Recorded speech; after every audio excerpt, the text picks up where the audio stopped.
सोचिए, एक कौम जो सदियों से गुलामी की जंजीरों में जकड़ी हुई थी,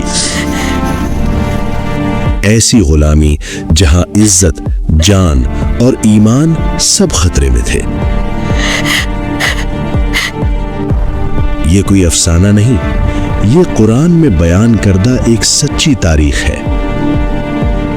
ये कहानी है बनी इसराइल की, और ये कहानी है उस फिरौन की जो जमीन पर खुद को सबसे बड़ा हाकिम समझता था, बल्कि कहता था मैं तुम्हारा सबसे बड़ा रब हूँ। कुरान बताता है कि फिरौन ने बनी इसराइल को सख्त अजाब में मुब्तला कर रखा था।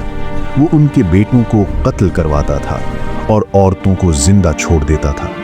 ये जुल्म महज ताकत का मुजाहिरा नहीं था, ये नस्ल कुशी थी और ईमान को मिटाने की कोशिश थी। अल्लाह ताला फरमाते हैं कि फिरौन जमीन में सरकश हो गया था और उसने लोगों को ग्रोहों में तकसीम कर दिया था ताकि वो कमजोरों पर आसानी से जुल्म कर सके। इसी माहौल में अल्लाह ने मूसा अलैहिस्सलाम को पैदा फरमाया। मूसा अलैहिस्सलाम की पैदाइश खुद एक निशानी थी। फिरौन को ख्वाब में बताया गया था कि बनी इसराइल में एक बच्चा पैदा होगा जो उसकी सल्तनत के ज़वाल का सबब बनेगा।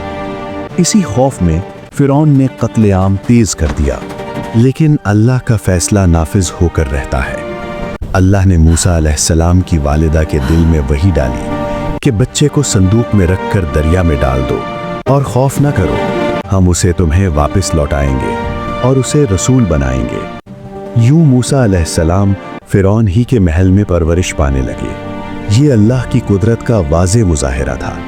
वक्त गुजरा, मूसा अलैहिस्सलाम जवान हुए। फिर वो वाक़या पेश आया जिसके बाद मूसा अलैहिस्सलाम को मिस्र छोड़ना पड़ा। वो मदियन गए जहां अल्लाह ने उन्हें नबूवत से नवाजा। एक दिन दूर पहाड़ पर अल्लाह ने मूसा अलैहिस्सलाम से कलाम फरमाया। उन्हें हुक्म दिया गया कि फिरौन के पास जाओ और उसे अल्लाह का पैगाम पहुंचाओ। पैगाम साफ था, बनी इसराइल को आज़ाद करो और अल्लाह की बंदगी इख्तियार करो। मूसा अलैहिस्सलाम और उनके भाई हारून अलैहिस्सलाम फिरौन के दरबार में गए। फिरौन ने इनकार किया। उसने मोजिज़ात देखे। असा सांप बन गया, हाथ रोशन हो गया। जादूगरों ने हक को पहचान लिया और ईमान ले आए। लेकिन फिरौन का दिल मजीद सख्त हो गया। कुरान हमें बताता है कि अल्लाह ने फिरौन और उसकी कौम पर एक के बाद एक अजाब नाजिल किए।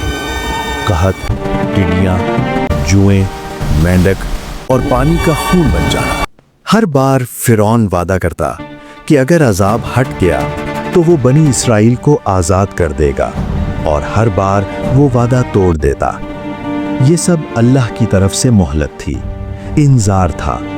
लेकिन फिरौन ने इसे गुरूर में बदल दिया। फिर वो वक्त आया जब अल्लाह का फैसला नाफिज हुआ। अल्लाह ने मूसा अलैहिस्सलाम को हुक्म दिया, मेरे बंदों को रात के वक्त लेकर निकल जाओ, तुम्हारा पीछा किया जाएगा, लेकिन डरो नहीं। ये खुरूज किसी फौज के साथ नहीं था, कोई हथियार नहीं थे, सिर्फ ईमान था। जब बनी इसराइल निकले तो फिरौन को खबर हो गई। वो अपने लश्कर के साथ उनके पीछे दौड़ा। सामने समंदर था, पीछे फिरौन की फौज। बनी इसराइल घबरा गए। उन्होंने कहा, हम पकड़े गए, अब कोई रास्ता नहीं। ये वो लम्हा था जहां इंसान सिर्फ असबाब देखता है, लेकिन नबी अल्लाह पर नजर रखते हैं। मूसा अलैहिस्सलाम ने कहा, हरगिज नहीं, मेरा रब मेरे साथ है, वो मुझे रास्ता दिखाएगा। ये जुमला ईमान की इंतहा था। अल्लाह के हुक्म से मूसा अलैहिस्सलाम ने अपना आसा समंदर पर मारा। कुरान बयान करता है कि समंदर फट गया, रास्ता खुश्क हो गया और पानी दीवारों की तरह खड़ा हो गया। बनी इसराइल उस रास्ते से बहिफाजत गुजर गए। जब फिरौन अपने लश्कर के साथ पीछे आया तो वो भी उसी रास्ते में दाखिल हो गया। फिर अल्लाह ने हुक्म दिया और समंदर वापस अपनी हालत में आ गया। फिरौन और उसका लश्कर डूब गया।